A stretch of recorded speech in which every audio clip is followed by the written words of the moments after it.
Noémie Vira, évidemment, le changement climatique va intensifier les périodes de sécheresse. La perspective d'un manque d'eau inquiète de plus en plus et peut avoir aussi un impact sur les produits d'alimentation qu'on consomme au quotidien. Oui, avec un impact direct sur notre porte-monnaie. Sur la nouvelle boutique en ligne des Drop Store, un sachet de riz de 5 grammes coûte 80 €, 180 € pour une bouteille de seulement 15 millilitres. Alors pour rappel, 15 millilitres, c'est vraiment une quantité minime. C'est l'équivalent d'une cuillère à soupe. Alors je vous rassure, c'est totalement de la fiction. Ces aliments ne sont pas à vendre, mais ces prix exorbitant pourrait devenir un jour une réalité en raison de la sécheresse. C'est en tout cas le message que veut faire passer le gouvernement néerlandais qui est à l'initiative de cette boutique en ligne futuriste. L'objectif, c'est de sensibiliser les consommateurs et de leur montrer l'impact économique que pourrait avoir la crise sur nos achats du quotidien. Donc des produits de première nécessité, des produits alimentaires qui pourraient devenir des produits de luxe, à commencer par la viande. Sur le site, le steak coûte 2630 € les 35 grammes, le poisson 1000 €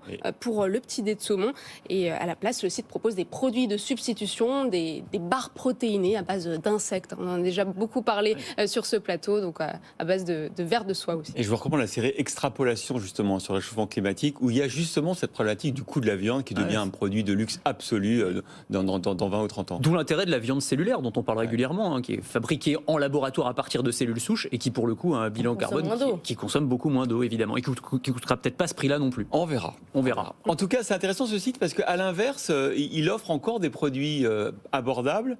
Mais ça donne pas très envie de les acheter. Oui, ça donne pas très envie. On trouve de l'eau normale au prix de 1,80 € les 590 millilitres. Alors vous allez me dire quelle différence avec l'eau que j'ai évoquée tout à l'heure qui coûte 180 €. Alors là, on n'a peut-être pas l'image, mais si on regarde l'image, la couleur de l'eau, elle est brune et trouble. Donc cette bouteille d'eau, elle ressemble, ça fait un peu penser à la cuvette, l'eau de la cuvette des toilettes. L'étiquette de cette bouteille mentionne eau susceptible d'être polluée par différents produits pharmaceutiques et chimiques. Donc peut-être qu'en 2050, l'eau qui coulera dans nos baignoires, dans nos lavabos, ressemblera à ça. Et peut-être que nous évoluerons dans un monde où l'eau potable deviendra une ressource de plus en plus rare, voire inexistante. C'est déjà le cas pour 1 personne sur 3 dans le monde, selon l'OMS.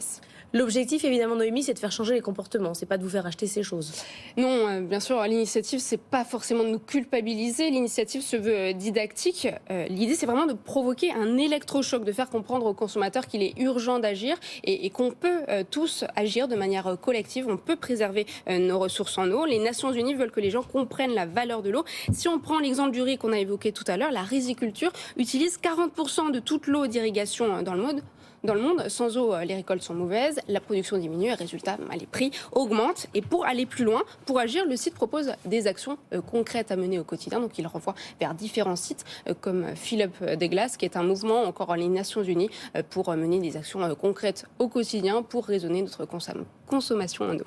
On va savourer désormais chaque grain de riz et chaque trait de chocolat. Merci à vous, Noémie.